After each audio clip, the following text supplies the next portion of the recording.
बिस्मिल्लाहिर्रहमानिर्रहीम। अस्सलाम वालेकुम फ्रेंड्स, आज मैं एक और रमज़ान की रेसिपी शेयर कर रही हूँ आप लोगों के साथ। चटनी बना रहे हैं हम खुबानी जो सूखी होती है उसकी और इमली के साथ, जो हम दही भल्लों में, चाट में, पकोड़ों के साथ हर चीज़ में हम यूज़ कर सकते हैं। इवन के फ्रूट चाट में भी हम इसको ऊपर से डालकर तो हम यूज़ कर सकते हैं। इसके लिए मैंने खुबानी ले ली थी, तकरीबन 1 पाव है ये। इसको मैंने 3 घंटे पहले पानी में भिगो दिया था। अच्छे से वॉश करना है, इसमें रेत होती है, समटाइम मिट्टी होती है, तो आपने इसको अच्छे से वॉश करना है ताकि फिर जब चटनी बने तो वो ख़राब ना हो। ये चाहिए होगी इमली, तकरीबन 3 टेबलस्पून है, उसको मैंने पानी में सोक कर लिया था, फिर उसके सीड्स जो है निकालने में आसानी हो जाती है। ये चाहिए होगा हमें। पल्प उसका बना लिए मैंने, सीड्स निकाल दिए थोड़ा सा पानी डालकर। चाट मसाला है, ये तकरीबन 1 टेबलस्पून यूज़ होगा।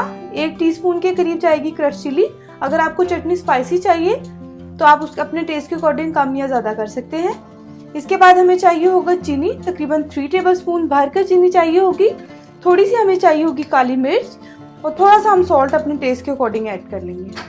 और पानी हमें चाहिए होगा, तकरीबन ये 3 कप्स के करीब है। अगर आपको चटनी थोड़ी थिक चाहिए तो आप पानी कम डालें, और अगर आपको थोड़ी सी रनी सी चटनी चाहिए, मैं आपको भी दिखा दूंगी। एक बर्तन लेंगे हम, उसमें हमने डाल देनी है ये भीगी हुई पानी समेत, क्योंकि हमने पहले वॉश किया हुआ है वो पानी को, तो उसके पानी समेत ही आप डाल दें उसको। और ये इमली का पल्प इसके अंदर चला जाएगा। फिर हम इसमें डालेंगे, फ्लेम हम कर देंगे हाई। इसके बाद हम डालेंगे इसमें 3 कप्स के करीब मैंने वाटर ऐड किया इसमें। क्रश चिली आप अपने टेस्ट के अकॉर्डिंग डालेंगे। मैंने 1 टीस्पून डाली है,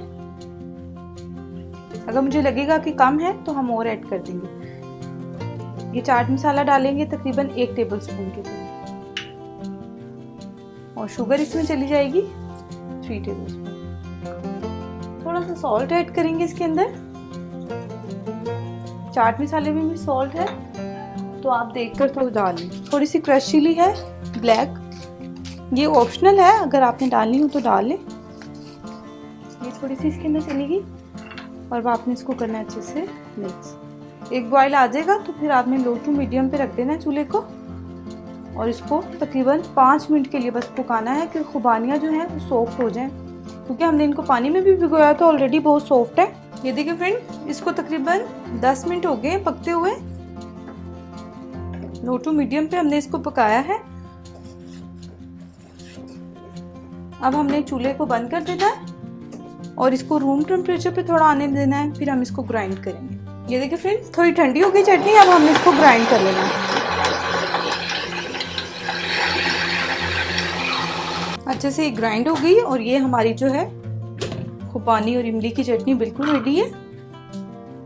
इसको किसी भी आप सर्विंग बाउल में डालें, ठंडा होने दें, बिल्कुल फ्रिज में रखें। आप इसको सेव कर लें, रमज़ान आ रहे हैं आगे, तो जब भी आपके गेस्ट आए या आपने खुद भी किसी चीज़ के साथ खानी हो, हाजमे के लिए भी ये बहुत अच्छी होती है। थोड़ा सा चाट मसाला स्प्रिंकल कर रही हूँ मैं इसके ऊपर।